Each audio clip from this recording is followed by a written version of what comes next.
대리에 관한 문제는 제가 볼 때는 기본 강의와 요약 강의 정도면 됩니다. 대리에 관해서는 전체적인 이론과 판례가 나온다면 한 개 지문이고 그 정도 집중적으로 나오는 것이 아니니까 대리의 기본 강의나 그 다음에 요약 강의만 보시면 충분하다 봅니다. 이제 무효 취소 관해서 무효도 취소도 이제 뭐 개별적인 조문 정도 나오는데 이제 토지 거래 무효 관해서 이 토지 거래는 자주 출제되는데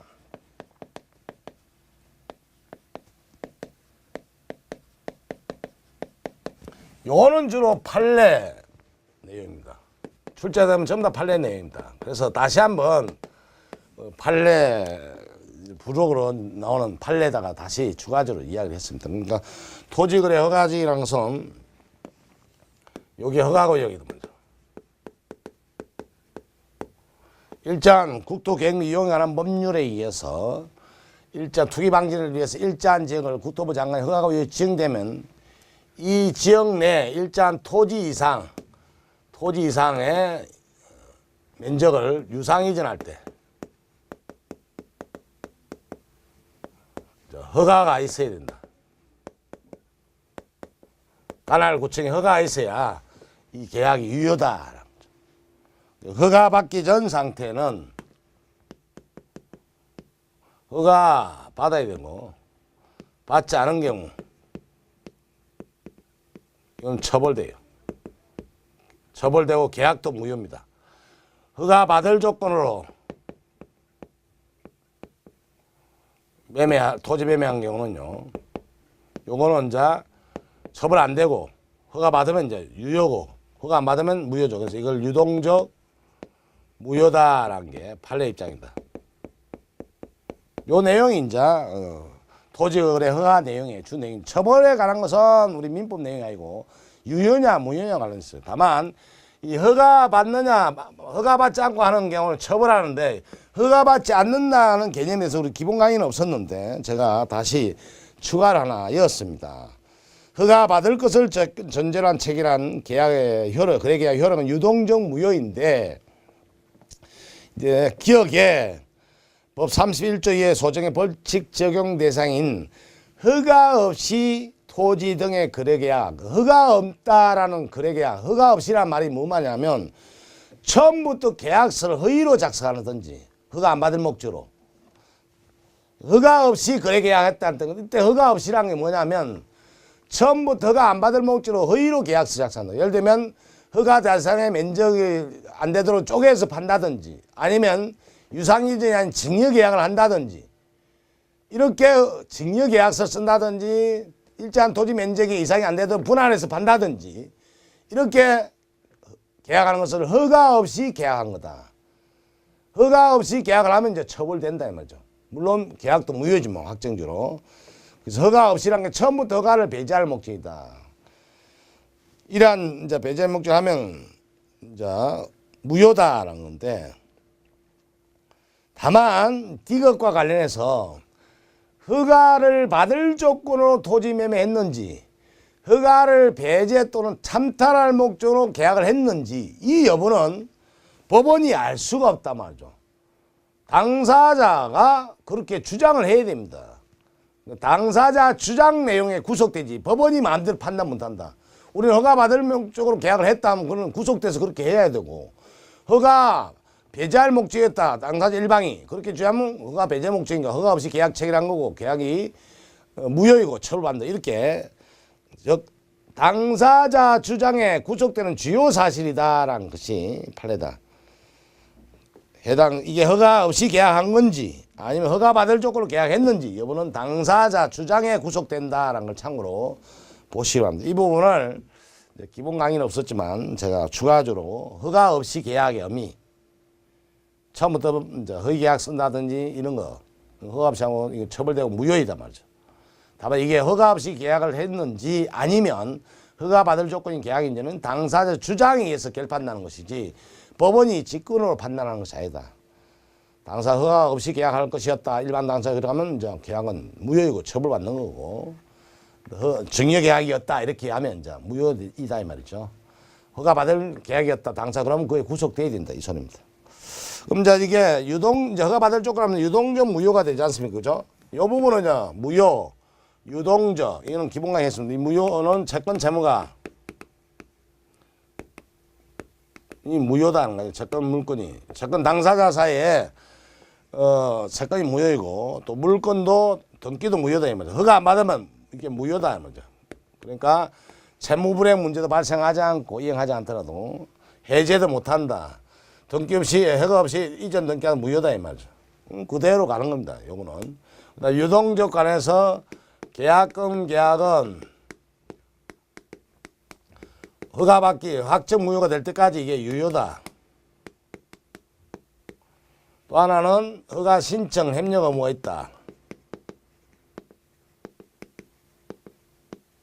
신식상 양 당사자는 허가 신청 협력 의무가 있다. 요 내용 그대로 가는 거죠. 그래서 요 부분에 대해서 요번에 조금만 더 추가를 설명하면 계약금 계약이 유효하다는 것은 이행에 착수하기 전까지 뭐 할 수 있다? 매수인은 계약금 포기하면, 매수인 일반적 지급하니까 지급한 매수인은 계약금 포기하면서 계약을 해지할 수 있고, 매도인은 계약금 100을 지급해서 계약금에 의한 해지를 할 수 있다는 거죠. 다만, 자, 이행의 착수와 관련해서 이제 문제가 되는데, 이행의 착수라는 것은 매매 계약의 내용을 일부를 이행하든지, 일부 내 전부를 이행하든지, 아니면 계약 내용을 이행해야 되는 전제되는 행위해야죠. 우리 계약금에 의한 해지할 때 했듯이 이행에 전제된 행위는 계약금을 준비해서 받아가라 채우고 하는 것이고, 이행이란 것은 계약 내용을 이행에 전제된 행위는 중도금이라든지 잔금을 정해놓고 받아가라 이런 것이 이제 이행에 전제된 행위고, 이는 이행에 착수에 해당됩니다. 또 하나 실제로 이행을 했다든지 중도금 잔금 줬다든지 이러면 이행 착수에도 해제 못합니다. 근데 계약금에 의한 토지거래 허가정에서는 이행의 착수 문제는 언제 나옵니까? 허가를 받아야 나오죠. 허가 받기 전까지는 이행의 착수 문제가 나올 수가 없습니다. 허가 받아야 비로소 뭘 할 수 있다? 이제 이행의 문제가 발생하죠. 왜? 허가 받기 전까지는 계약이 무효니까 중도금 잔금을 설사 줬다 하더라도 이행의 착수에 해당되지 않습니다. 따라서 중도금 잔금을 지급했다 하더라도 여전히 계약금에 의한 해지하고 중도금 잔금을 받을 수 있다는 거죠. 또 허가받기 전에는 채권 채무가 발생하지 않을 뿐만 아니라 또 허가받았다 해서 이행에 착수한 건 아니죠. 허가받았다 하더라도 이행에 착수한 것은 아닙니다. 그래서 계약금에 의한 해지할 수도 있고, 세 번째 허가받았는데 이행을 안 한다. 이행하라고 소송을 제기해서 성소 판결 받았다 하더라도 이행에 착수에 해당되지 않죠. 왜? 중도금 잔금 준 것이 아니잖아요. 이전 등기 준 것이 아니니까. 그러니까 이 토지거래에서 이행 착수 문제가 논의가 되는 세 가지를 제가 이야기했죠. 하나는 중도금 잔금을 줬다 하더라도 이행 착수에 해당되지 않더라도 계약금에 의한 해지할 수 있고, 두 번째는 허가를 받았다 하더라도 이행에 착수에 해당되지 않는다. 여전히 계약금에 의한 해지할 수 있고, 세 번째는 허가를 받고 이행 안 한다고 계약을 이행하라고 소송을 제기해서 성소 판결 받았다 하더라도 이행에 착수에 해당하는 것이 아니다. 그래서 계약금에 의한 해지할 수 있다. 그것이 이행의 착수에 관한 내용이다. 그래서 그 부분만 여러분들이 이제 A, B, C, D까지 여러분들 보시면 된다 말이죠. 다만 EF에 관해서는 합의 해제입니다. 합의 해제. 계약금에 의한 해제도 할 수 있지만 합의 해제도 가능하죠.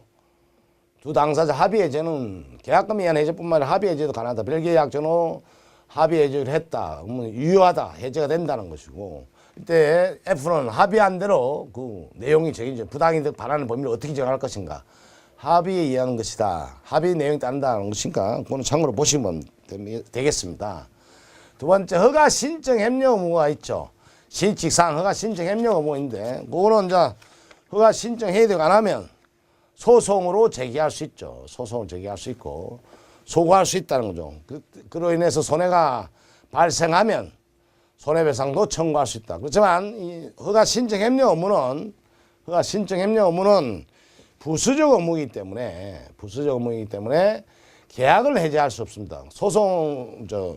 허가 신청 공동 협력하지 않는다고 해서 계약 자체는 해지 못하고 손해배상만 청구할 수 있다라는 겁니다. 손해배상만.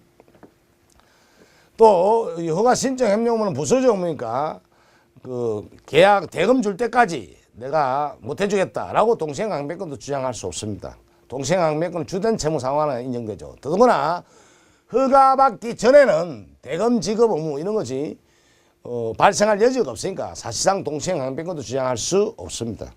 그래서 허가 신청 협력문은 소구할 수 있고 안 해주면 단도 신청할 수 있는데 판결받아서 단도 신청할 수 있는데 그로 인한 손해배상을 청구할 수 있다.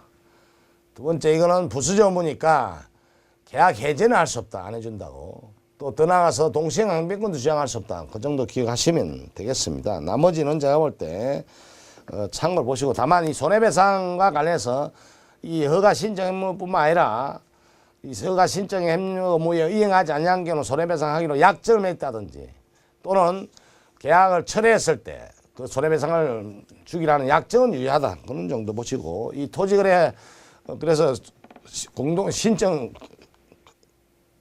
허가 신청 협력 의무라는 게 있으니까 두 당사자 사이에 아무런 의무가 발생하지 않는 것이 아니죠. 계약상의 의무는 발생하지 않지만 허가받기 전까지는 허가 신청 협력 의무라는 신치상 발생하니까 이걸 위해서 뭘 할 수 있다? 처분금지 가처분 딴 데 문파도 할 수도 있다. 그에 이제 언제 확정되느냐 확정 유무는 이제 불허가 처분이 떨어지든지 또는 두 당사자 허가받지 않기로 합의 본다든지 이런 것입니다. 다만 불허가 처분이 떨어지도록 유도하는 거 있죠. 예를 들면 거창에다 이제 토지거래 허가지역에 거창 지역에다가 땅을 매수했는데 부산에 사는 사람이 이 사람이 돈도 안 주고 그러니까 잘 안 주고 그러니까 거창의 토지 소유자가 이 허가 신청을 하면서 이제 요즘 허가 신청해 달라는 거예요. 그러니까 허가 신청하면서 돈 잘 안 주니까 그 허가 신청서에 이 땅의 용도 같은 걸 적어야 됩니다. 그래서 투기 목적이 있는지 없는지 파악을 해야 되는데 용도 같은 것도 안 썼고 뭐 앞으로 어떻게 사용하겠다 이런 거 없으니까 구청에서 이거는 허가 대상이 안 되죠. 허가 용도 같은 거 적어놔야 되는데 안 적어버렸어요. 그러니까 결국은 부실 기재가 돼서 불허가 처분이 떨어진 겁니다. 이때는 부실 기재로 일방적으로 유도했기 때문에 불허가 처분이 떨어졌다고 해서 무효가 아닙니다. 다시 신청해야 된다. 그러니까 불허가 처분이 떨어진 무효인데 부실 기재하면서 유도한 경우는 불허가 처분이 떨어졌다 해도 무효가 아니다 정도 참고로 하나 A번 하나 확정 무효 가서 A번 하나만 추가적으로 보시면 되겠고요. 확정 유효는 지정 해제됐다든지 소급해서 이제 지정 해제됐다든지 허가 처분이 떨어지면 유효이고 그죠? 허가 받으면 소급해서 유효가 되죠. 다시 계약 작성할 필요 없다. 관련 문제도 우리가 기본 시간에 많이 했죠. 처음부터 허가 배제 목적, 중간 청약 등기, 토지거래 허가 지역 내에서 중간 청약 등기는 확정적 무효이고 그래서 처음부터 무효다. 유동적 무효가 아니다는 거고 또 토지거래 허가 지역 내에서 토지 매매는 유동적 무효는 허가 받는 것을 제외하고 나머지 유예해야 되죠. 그래서 다른 통정 허위 표시라든 사유강파 있으면 허가받기 전에도 그 사유를 갖고 무효 취소해서 확정 무효가 되고 또 토지거래 허가 지역 내 정지조건부 매매인데 조건이 불성취되면 확정적 무효다. 그 다음에 우리가 이제 신성실 원칙에 반해서 그 계약 무효를 주장하는 것이 허용되는가 문제입니다. 즉 실제는 매매인데 이제 증여계약을 작성한 거죠. 매도인이나 매수인이. 이때 이제 매도인이 마음 변해서 이건 실제 증여계약이지 매매가 아니다라고 주장선 매수인한테 신의에 반하는 행동이죠. 즉 신의 측에 반하는 행위랍니다. 원래 신의 측에 반하면 그러한 권리 행사라든지 의무 이행을 할 수 없는데 이런 경우는 신의 측에 반해서라도 무효를 주장할 수 있다는 것이 판례 입장인데 왜 그러냐면 이게 신의 측에 반하니까 증여계약한테 이전하라라는 것은 결국은 신의 측 때문에 투기를 조작하는 결과가 나오죠. 신의 측이 반하기 때문에 계약한 대로 이행하라 그러면 결국 투기 목적으로 계약을 이행하라는 결과가 되니까 토지거래 허가지역을 제정한 목적에 위반된단 말이죠. 그래서 두 당사자 간의 이해관계 조정하는 신의 측에 보다 더 위에 선 개념이다 이거는. 그래서 두 당사자 간의 계약 내용이 비록 신의 측에 반하는 결과가 초래되더라도 당사자는 강행규정 위반, 즉 토지거래 위반돼서 계약이 무효다라고 무효를 주장할 수 있다라는 게 판례 입장이다.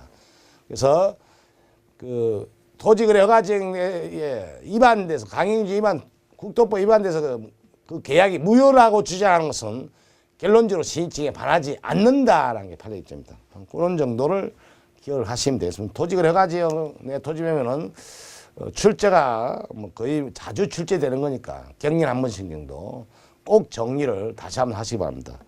그 다음에 취소에 관해서는 뭐 특별히 볼 것이 없는데요. 취소 효과에 관해서 행위무능자는 선의악이 불문하고 현존 이익만 반응하면 된다. 141조. 무능자는 선악 불문하고 현존 이익만 반응하면 됩니다. 다만 현존 이익을 언제를 기준으로 판단하느냐. 취소시를 기준하고 취소해야 부당이득이 발생하죠. 취소 당시를 기준하고 이제 객관적으로 판단한다. 이 점은 우리 기본 강의 시간에 했던 내용입니다. 다만 입증을 누가 해야 된다? 무능자 측에서 해야 된다. 오늘 그대로 가는데 관련 문제로요. 이 부분 관련해서 이러면 출제 가능한 판례 문제인데 갑이 19세예요. 을 카드 회사에다가 카드를 구입한 거예요. 부모 동의 없이. 그래서 그 갑이 19세 갑이 물품을 구입한 거예요. 컴퓨터 물품 구입을 예를 들면 100만 원치 구입하고 카드로 결제한 사건이죠. 그래서 이게 이제 카드 가맹점이니까 카드 회사가 여기다 이제 100만 원 지급한 겁니다. 이 상태에서 이제 아버지가 알고 이 법정 대리인 부가 알고 카드 구입을 취소한 사건입니다. 법률 관계인데 우선 법률 관계가 크게 세 가지죠. 크게 세 가지. 하나는 카드 구입 하나. 두 번째 물품 구입 개별 계약. 세 번째 카드 회사가 가맹점에 가맹 계약에서 카드 지급하는 세 개. 이 세 가지 각각 별개의 계약건인데 이 카드 구입만 계약을 취소한 거예요. 그럼 이거는 계약이 무효가 되겠죠. 이제 소급에서 무효가 되죠. 그런 경우에 19세 대학생이 이제 카드 회사에 부당이득 반환 문제는 남아있죠. 이 부당이득 반환을 뭘로 할 거냐. 카드 회사가 100만 원 지급한 이게 현존 이익이냐 아니면 가맹점에 카드로 산 이 물품이 현존 이익이냐 문제가 있죠. 그 하나하고 또 하나는 요게 취소되더라도 이 계약이라든 이 계약은 유효잖아요. 이 개별 계약 유효다라는 거죠. 그래서 정리를 해보면 카드 회사를 상대로 카드 구입을 취소하더라도 이 물품 개별적인 물품 계약은 유효다라는 거 하나 알아주시고 꼭 두 번째 따라서 이제 요거 지급한 것도 유효입니다. 가맹 계약에서 지급한 것도 이것도 유효다 말이죠. 문제는 취소했을 때 부당이득 반환이 현존 이익이 물건이냐 아니면 금전이냐 그래서 금전 100만 원이다 말이에요. 카드 회사가 가맹회사에 지급한 이것이 현존 이익이다 보는 게 판례입니다. 그래서 요거까지 잘 기억하시고 다만 우리 판례는 였지 않았지만 케이스상으로 현금 서비스 받았을 경우입니다. 10만 원 썼다. 이것도 현존 이익이죠. 요거나 모두 다 이자는 지급할 필요 없어요. 왜냐하면 선의악이 불문하고 현존 이익만 발행하면 되지 악의자로 해서 원금 이자 지연배상 손해배상까지 해줄 필요 없다는 거예요. 현존 이익만 발행하면 되니까. 그래서 이자는 지급할 필요가 없다는 걸 주의를 하셔야 됩니다. 무능자의 취소효과에 관해서는 요 사례를 좀 판례가 알아둬야 되고 다만 적용 범위에 관해서 141조 적용 범위에 관련해서 우리 판례가 의사무능자의 경우도 원래 행위무능자 아닌 의사무능자는 무효니까 선의 악에 따라서 달라져야 되는데 의사무능자의 경우도 이 기준이 그대로 유추정합니다. 그래서 의사무능자 무효가 되면 현존 이익만 말하면 되는데 다만 그 입증 책임을 의사무능자가 진다 정도 기억을 하시면 되겠습니다.